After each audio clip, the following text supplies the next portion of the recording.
Hi guys, welcome back to Life Between Lifts. I'm your host Alena. And I am your host, Drew. Last week we jumped in and talked about reverse dieting, so we thought it would be a perfect transition to talk about what current phases we are currently in and just normalize that two people can be doing two completely different things nutritionally, but we're still doing like the right things. Exactly, depending on your goals, your phase of life. Same thing when we're going through and we're helping our clients determine what phases they're going to be going through. It's not like we stay in one specific phase through the year of us working together, year plus of us working together. We're going to go through different periods where we're focused on some different things. So we thought it would be cool to kind of talk about both of our goals. They're very different, but like Drew said, it doesn't make either of them wrong. So we thought that would be cool to go through with you guys today. Yes, and before we jump into my current protocol, Alena's current protocol, we just wanted to talk about why being in two different phases is normal, because I think social media pressure, right? It's always you should always be building, you always need to be putting on muscle, or you need to be the leanest version of yourself, you should always be cutting. But what we do with our clients, the same thing that we do ourselves, is take ourselves through nutritional periodization. So whether that's reversing, going into a build, cutting, maintenance, all of those things. So we just want to normalize that going through these phases it's normal, and we don't have to always be stuck in this one current phase. Yeah, and I think it honestly depends too, what side of Instagram you're on too. Same thing TikTok, whatever algorithm you're on. I feel like there are a lot of things where it comes up and it's you need to be cutting, skinny is better, and that's not always the answer. And then you also have the other side of I want to build a fatty. You need to be going through a build, you need to be eating enough. And that can be right too, but it really just depends on your goals, depends on where you're at. It depends on what you want to do with your training as well too. So I am currently in a deficit. Drew is in a build right now. So we wanted to kind of talk about that because again, we have different goals. I know you've heard Drew talk about wanting to grow a fatty. So that's one of her goals. Yeah. You want to talk about that a little bit first, actually? Yes. So I currently am in a growing phase. So if you are unfamiliar of maybe all the phases, we usually, maybe there's even more than this, but usually we talk about someone is cutting, they could be reversing, they could be at maintenance, or in a building phase. Usually those are the four phases that we would take a client through and the phases that we go through too. So I'm currently in a growing building phase, caloric surplus, however you want to word that. And all that means is I am currently eating more than I would be maintaining. So if you are watching this and not listening to this, you should be seeing the scale go up when you are in a growing phase. We obviously don't want it to be so drastic where we're putting on a lot of body fat, but in a building phase, we need to be seeing that scale go up. So eating more than you would at maintenance, definitely putting on some fat. That is part of the process. So not trying to put on a lot of fat, but as we are building, we are putting on muscle and body fat. So currently, I'm not afraid to say what my current protocol is. So I'm currently eating around 2,400 calories. I was actually eating probably a little bit more, I'm not positive, but probably around 25, 26. Was gaining a little bit too fast, so my coach pulled me down last week actually. So I just had a change in my food. So food got pulled down, but still in a surplus around 2,400 calories. I currently have a step count of just it needs to be over 5K. I'm usually higher than that, but that is what my coach currently has me at. And then I do cardio on my upper and rest days just for heart health. So only 15 minutes, not anything crazy. I actually really enjoy keeping it in. So I do have a little bit of cardio in, but obviously when I am in a deficit, Alena will talk on this, it will be a lot higher probably, but I do like to just keep that in very small amounts. So only a couple times a week at 15 minutes. So what is my goal during this phase is I am trying to put on muscle. I want to be big, I want to grow, and that takes me eating more food and training really hard. So I'm not going to touch on the training aspect of things because that will be coming in another episode, but training plays a huge role when being in a surplus. Currently, eating lots of food. One thing that's beautiful about being in a build is you do have a little bit more flexibility when you're eating, 300 plus grams of carbs. Eat the pasta, the cereal, the bread, all those things. So having just a little bit more food freedom is nice. And yeah, what else in the surplus am I missing? Yeah, I also want to mention too, I think it would be good to talk about the phase that you were in before. Also going into a build, if you want to be going through a full intentional build, I feel you really need to start maybe at a leaner spot. You want to make sure that you don't have too much body fat on you to start, because if you're already starting your build at the point where you're like, "Oh, I'm like kind of comfortable where I'm at. I could lose a couple pounds, but like I'm comfy here." You're not going to be able to go through like a full intentional build, because whenever I'm building with my clients, like I like to have them build like over 6 months. Like 6 months is Yeah, like for the sure. minimum that I want them to be at, more like 8 months to a A year. year. So if you are starting and you're like, "Oh, I wouldn't be comfortable gaining 10 pounds," maybe you should like reevaluate your goals a little bit and just make sure that you're feeling good where you're at to go through a build. And that might not even be like physical, that could also be mental too. And again, that's why it's nice to have a coach to be like, "Hey, it's okay." Because again, it's hard to like change that mindset of like, I should be losing weight. Not that we need to, but Yeah.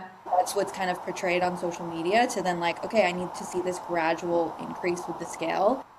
And I know you were just cutting in your last phase too, so maybe kind Yeah. of talk about that. Yeah, so before I started to build, I actually got married in June. Go back to episode one, but we got married in June, and so I was cutting for that. And so right after and I probably was the leanest that I have been in a long time. So like Alena said, like I wanted to make sure if I was going to do a build that I got, pretty lean for that. And so I was able to put on 10 pounds because I have. So I am officially, I think like 15 pounds up from my leanest point, which honestly is quite a bit of weight. I think that that's going to look different on every single person, right? So I'm not saying everyone needs to gain 15 pounds in a build. Some people really maybe only need 8 to 10 pounds, but I currently feel like I'm at a decent level of leanness still with 15 pounds up. So definitely feel like I put some tissue on in that process. But like Alena said, very, very important that we are starting at a leaner physique. And I think too, not everyone should go through a build, right? You might have to go through multiple reverse cuts before you get to that point.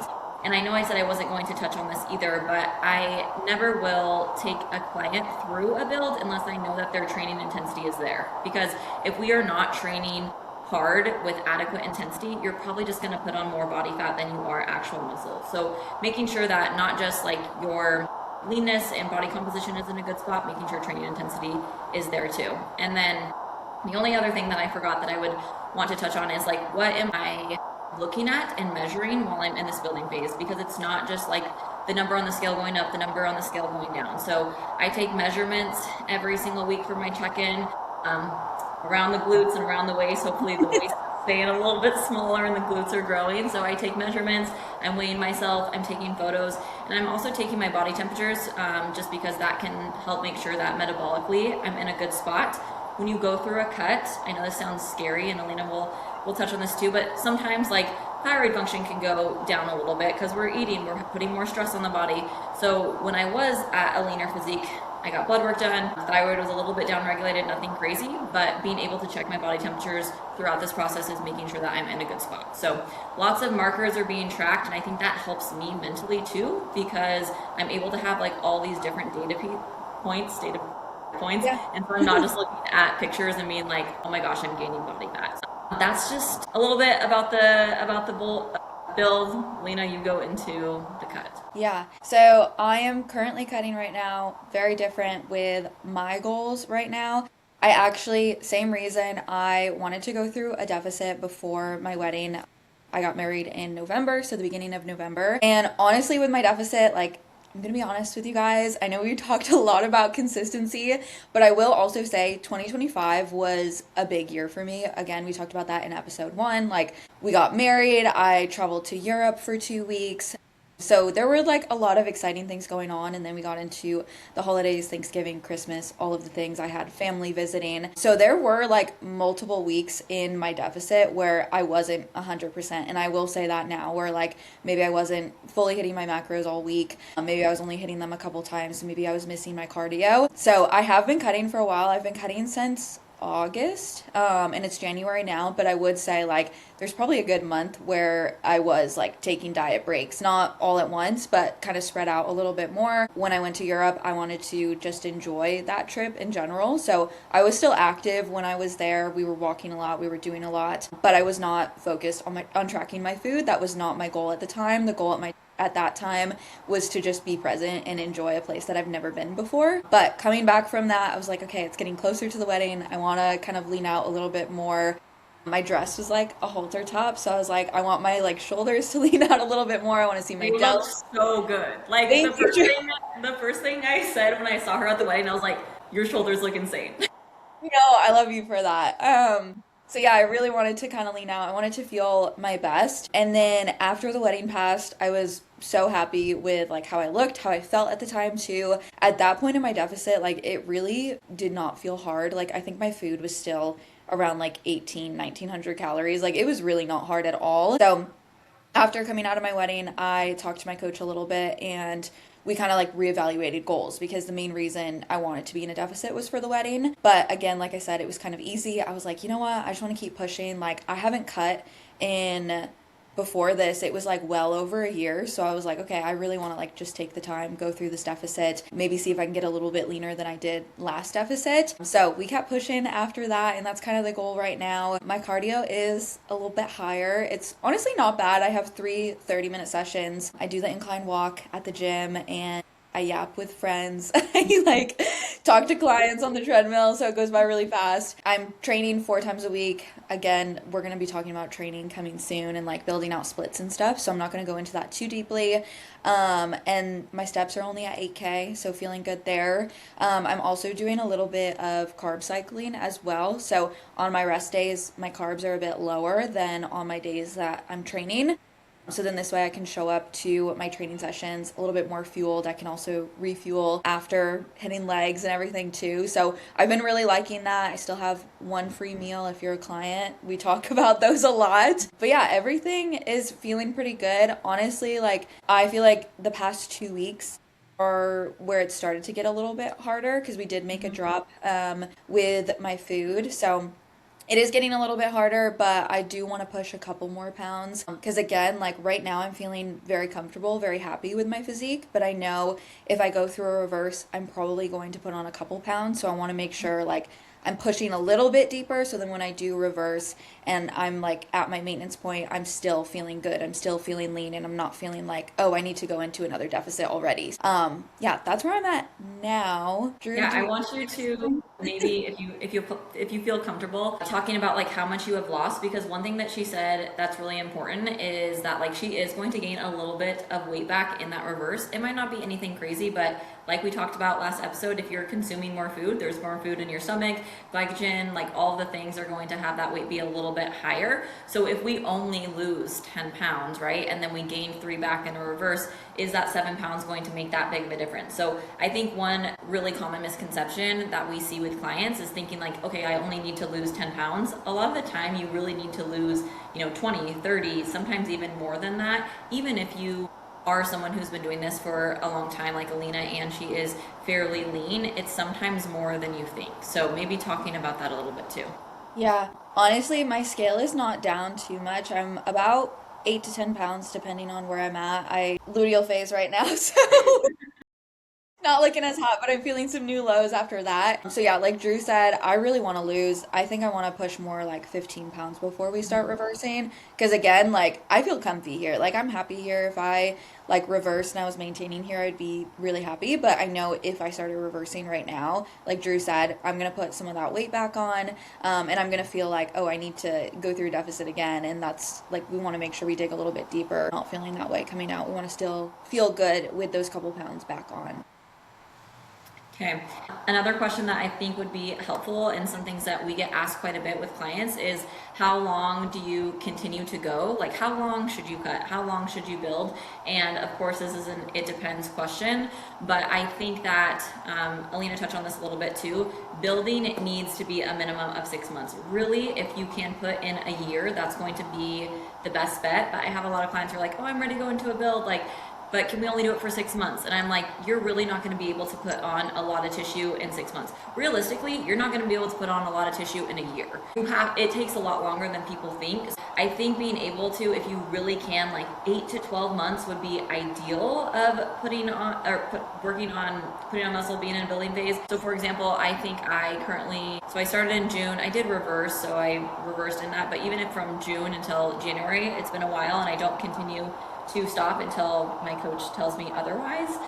So like I want to just put on as much muscle as I can. I know that even after this build, I'm still gonna feel like a little shrimp. So it takes a long time and we need to like at least more than 6 months, but I Yeah. prefer a year with my clients if they're willing to do that. Yeah, no, me too. Like I think my clients who see the most progress in a build, they're like in that build for a year plus. Like I've had a client, she actually was in a build for like 2 years. And like you really start to see, I know it can be hard when you're in that build because you want to maybe look a little bit leaner, but we're building the muscle underneath. So then when you do go into that deficit, you're really going to see all of that progress that you made. And that's the thing too, like a lot of clients come in and like they're like, "Okay, what are your goals?" And they're like, "Body recomp." And it's like, "Okay, like we need to focus on one thing and then the next." So body recomp is not just going to be like going through a deficit or going through a build. Like it's going to be both of those things together. Or it's also not just like hanging at maintenance forever. Like that might get you a little bit if you're like a very new person in the gym or new to macros. You might see a little bit of body recomp there, but you're gonna need to go through different phases to be able to like really accomplish those goals too. So that's another reason why like not one phase is like perfect for everybody. Like you're gonna need to go through different phases based on your goals. Yeah, and also too, one thing that we have brought up multiple times is Elena was like, "Oh, my coach made a change to food recently." I'm like, "I'm willing to stay here until my coach tells me otherwise." As coaches, we also have coaches, and even in a building phase, like Alena just said, I have a client who's been building for 2 years. It's still important to have a coach during that phase. I think a lot of the times people are like, okay, why am I going to pay someone if like I'm not seeing like these huge drastic changes? Like they're just telling me to like eat more food, or however you're wording it in your head. But having someone hold you accountable during a build, I think, is almost just as important as a deficit, because a lot of people get scared during a build because you're not seeing the number on the scale go down. You're maybe seeing measurements go up. You're seeing your body change. Maybe not in the best way in the photos, because you are going to be putting on a little bit of body fat. So having someone there that kind of just takes the mental side of things out of it and can help you stay accountable through all that is really, really important. I think honestly, even as a coach, if I didn't have a coach during a build, I would be struggling too. Like it's so nice for someone to be like, look at this, and I'm like, oh, I was just nitpicking the whole time. So Exactly. I think that is huge, as in a cut, in a reverse, but in a build as well. Yeah, for sure. And another thing too that I really try to like have my clients focus on, like Drew was talking about earlier, coming back to training, like sending training videos, because again, if you're in a build and you're not training properly and with intention, you're not giving your muscles any reason to grow. So a lot of times that's where I try to like shift my client's mindset and like, okay, yes, we're still going to be taking pictures. Yes, we're still going to be taking weight. Like we need to look at that data to know when to make changes and make sure that everything's looking good. But what I want you to focus on is your numbers in the gym. What I want you to focus on Sure. is your form, your intensity. And I think that helps a lot too, because then people get excited about like, I hit a new PR. I'm Yes. lifting like so much Yeah. more weight than I had before. And like that's the exciting part of the build. Like that and like also the food freedom. So focusing in on like those two things, I think can be so helpful. And like Drew said, when you have a coach that kind of like shifts you and is like, "Hey, let's focus over here," like a little kid. I think that And can be honestly, that makes me so happy as a coach too, because we always get those texts of like hit a new low, hit like 150 pounds. Like they're so excited when they're hitting lows after lows. But I always, like Alena said, I try to find something in a building phase that we can strive for. Maybe it's like someone's like, I want to bench a plate. And I like that fires me up because I'm like, let's really focus on benching right now and hitting that plate. Or maybe it's like I want to squat an X amount, or I want to hip thrust X amount. Like finding a strength goal and working towards that can be huge, because nothing fills my cup up more than like getting a text from clients like, I hit 5 pull-ups, I benched a plate. yeah. Like I'm so used to like maybe getting those other texts that are like, I hit X amount on the scale, or I hit a new low. But finding something to look forward to in a build is so, so helpful. Yeah, for sure. And you just kind of like feel badass when you can Yeah. lift heavy. Exactly. Yes. How do hunger, cravings, and food noise show up differently in a build compared to a cut? And maybe just kind of talk about how you're handling that right now too. Yeah. Honestly, because I have struggled with my relationship with food in the past. Like we kind of touched about it on I think on episode 1, but this is something that like I struggled with growing up, and this is why like one reason I wanted to become a coach. But I think also like taking time outside of your phases, like make sure you're really set up for a deficit. If you're going from like one deficit to the next, to the next, to the next, like it's going to be really, really hard to like not give into those cravings or not have that extra food noise. But making sure you're set up, number one. Number two, when you're in the deficit, like I know people are probably gonna come at me for this, but like I have my Coke Zeros, I have my fun drinks, I have my seltzers, like those honestly help a lot and reminding yourself too, like this is just an uncomfortable phase that we're in right now. That can be helpful because it's not like I'm always gonna be eating like 1,500 calories. Like this is just a phase that I'm in to get me to my goals. So switching your mindset can be helpful and then also just like the practical advice of like increasing volume in your food. So like I have lots of sweet potatoes, like I add lots of veggies. So just stuff like that can be really helpful. But yeah, do you ever struggle with that in a build? I feel like it would maybe be the opposite. Yeah, definitely the opposite. Like I know this is so privileged to say, but I could not tell you the last time I felt hungry because like I'm eating so much right now that like I just make sure that I'm eating like currently I'm eating 5 meals. So I eat like meal one at like 7 and then like meal two at this time and meal three at this time and meal four at this time and meal five at this time. So I'm like never like really hungry ever. But I also am a big back. So like if my coach was like 4,000 calories, I'd be like, yes, yes. Bring on Okay, the cookie dough. I will never say no. Like even if I was like really pushing on the scale, I'd be like, okay, like whatever you say. I A trust little you. bit too much trust in my coach probably, but I love food. So like right now I'm thoroughly enjoying it. Also like being able to have like a free meal because sometimes in a deficit, like with all of our clients, we allow them to have free meals, but sometimes in a deficit, like if I am like, hey, like I take them as needed, I guess, not just because I have a free meal once a week, I'm always gonna have it.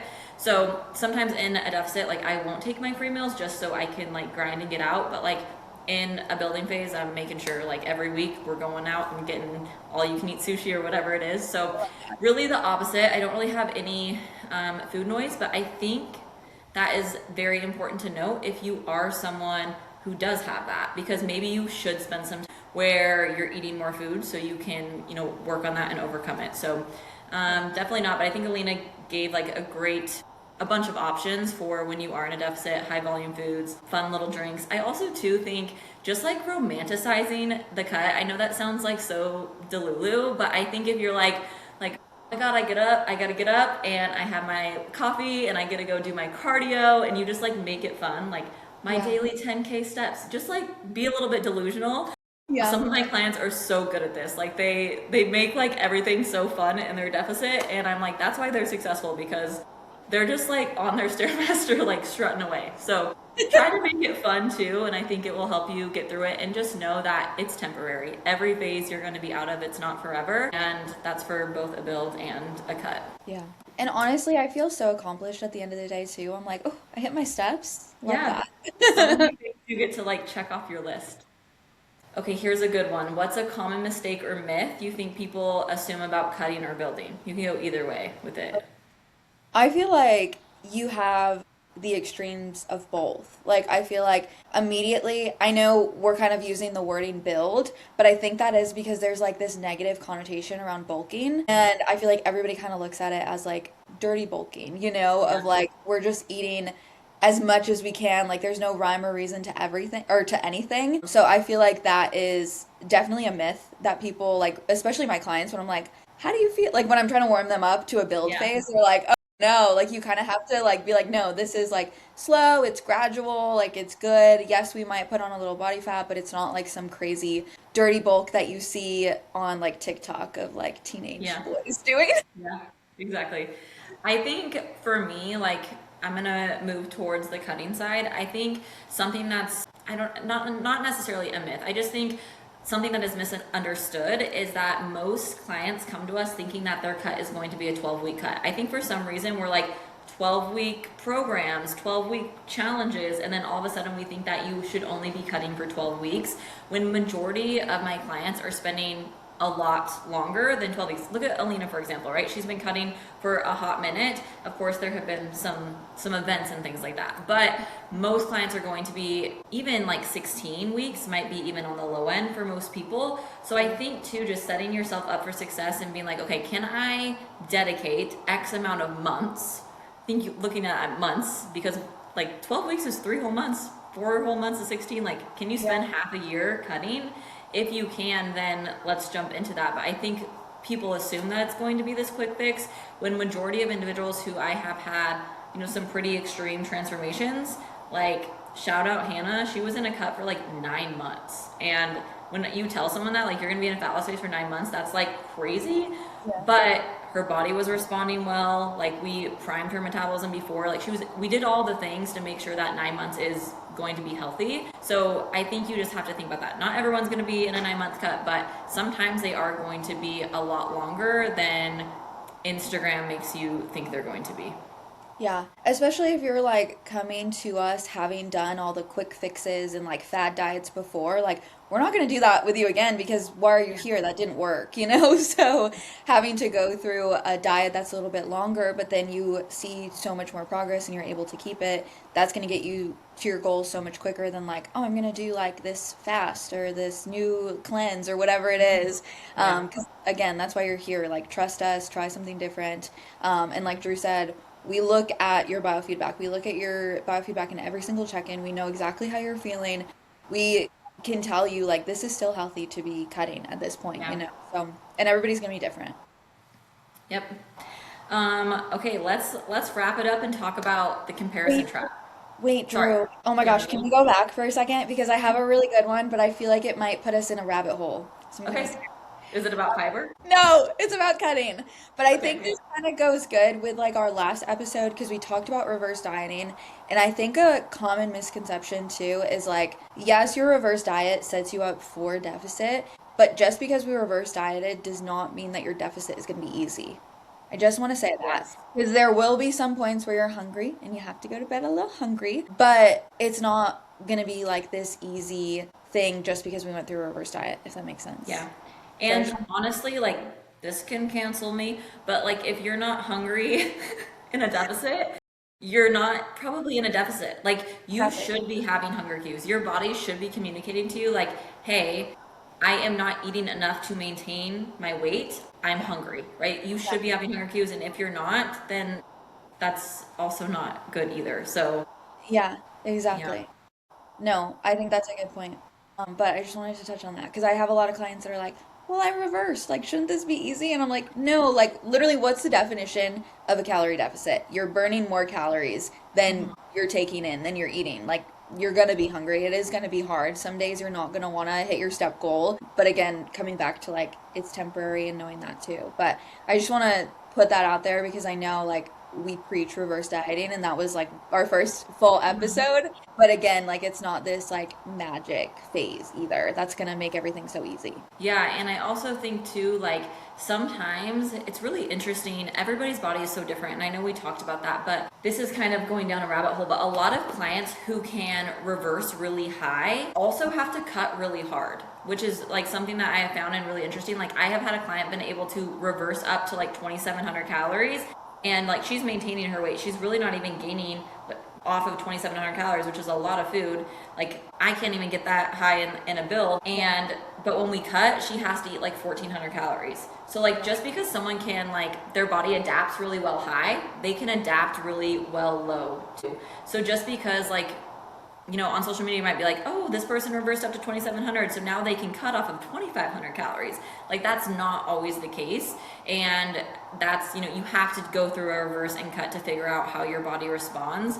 But again, just because you reverse, it's not going to be easy. And a fat loss phase is always going to be hard. No one likes the stair stepper incline walks. It's not always fun. Except for your clients, Drew. I don't know what you're telling them, but they're And another I breed. know that one. Okay, do you want to go? Do you want to talk comparison trap? Yes, yes. Okay. I think this one is perfect, and I'm going to give a great example of this week. So this week I went to a Pilates class. I don't normally go to Pilates, but I did this week. Might be incorporating it like once a week. And I'm looking in the mirrors, and I am like, holy shit! I look like Shrek. Like, my lats are, like, I'm looking at all these little Pilates girls and I'm like, they are the most lean, like, tiny Mhm. little things. And I'm like, I need to be cutting right now because I look like a monster up in here. Like, I look huge. Like, why is my ribcage and You lats are, Drew. like No. popping out? I'm like, oh my God. And then the next day, I go into my gym and there's all these bodybuilders, and I'm like, I'm You a should. fucking tramp. Like, I am literally so small. I need to grow. I need to eat. Like, I should probably be taking steroids. That's a joke, but like, that's a joke, everyone. That's a That's joke. a joke. My eyes like, damn. The comparison trap is you always want something different, and it just also depends what environment you're in. So like if you are in a build, you're usually like, okay, like maybe I should lose body fat. But when you're cutting and you see yourself at a very lean body percent, you're like, man, I should go into a build. I miss eating more food right now. Like I'm like, god, it would be so fun to get on the Stairmaster and like put a little podcast in. Like I kind of miss that. But like you're always just going to be like comparing and trying to do the other. Yeah. And honestly, that's funny because that's something that I learned at like a very young age. It was actually my dad who told me because I remember like this is random, but like talking about like, oh, I wish I had curly hair. And something that always sat with me is my dad was like, you're always gonna want what you don't have or what somebody else has. Unless you had it, you probably would want that other thing. You know, like if I had curly hair, I'd probably want straight hair. If I was in a build, I'd probably want to be in a cut. Like that's always going to be there. And that's not even just like in the fitness space. So Yep. also like just being really comfortable with yourself and like really asking like what are your goals right now, like not worrying about what Drew is doing or what this person's doing on Instagram, like what are your goals right now and why are those important to you, because at the end of the day too, like when you don't feel like finishing up your cardio, when you don't feel like hitting the rest of your protein goal, like you're not going to care like what did that one girl look like at Pilates today. You're going to care about, okay, what is my why, what are my goals deep down. That's what's going to get you through those days where you really don't want to do it. I Feeling think down. that's the biggest thing is like writing down your goals or having them somewhere like somewhere that you can see them and making sure that your actions align with those goals. Because if I was to eat like Alena is right now, which there's nothing wrong with what she's doing, but that would not allow me to get to my goals, right? So I think that's the biggest thing. And like even going to a Pilates class and doing that over and over again, that's not going to get me to where I want to be either. So I think really removing yourself from that environment or that thought that you're thinking of and just really thinking like, okay, what am I doing day to day, and is that aligning with my goal? Is that allowing me to be the future me that I want to be? I think that's huge because it is hard whether you're in a cut or a build. You're always going to want to like, is this like question, is this the right thing? Should I should I switch up? And yeah, so comparison trap sucks, but it's part of the process. No, that was good. I liked that. Good questions. Okay, last little section, and then we can wrap it up, is maybe just for the listeners kind of identifying like how they should decide what phase to go into. Maybe just a little bit of like, if you guys are listening and you're like, should I go into a build? Should I go into a cut? Should I maintain? Should I reverse? Just a couple little snippets of insight on, how to decide where to go. Yeah. I think coming back to obviously like we were just talking about goals, like figure out what your goal is. And if it is like a body recomp goal, you're like, I want to do all of the things. I want you honestly, I'm always gonna come back to like get a coach because they'll help you. Because sometimes it can be hard to like take the emotions out of it and be like, okay, like look at yourself with like no bias and be like, okay, where do I need or what do I need to work on right now? And then also looking at like where your food is currently at. That's the first thing that we have clients do. We have them track their intake for at least a week.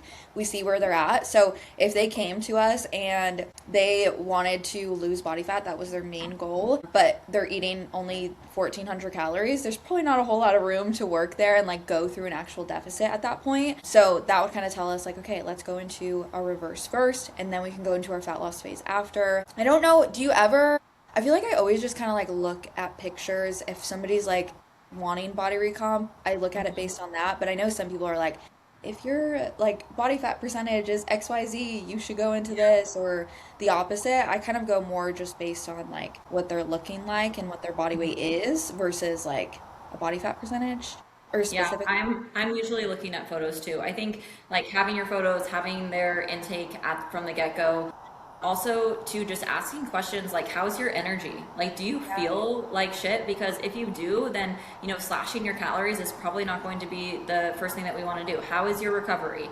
Like are you recovering well?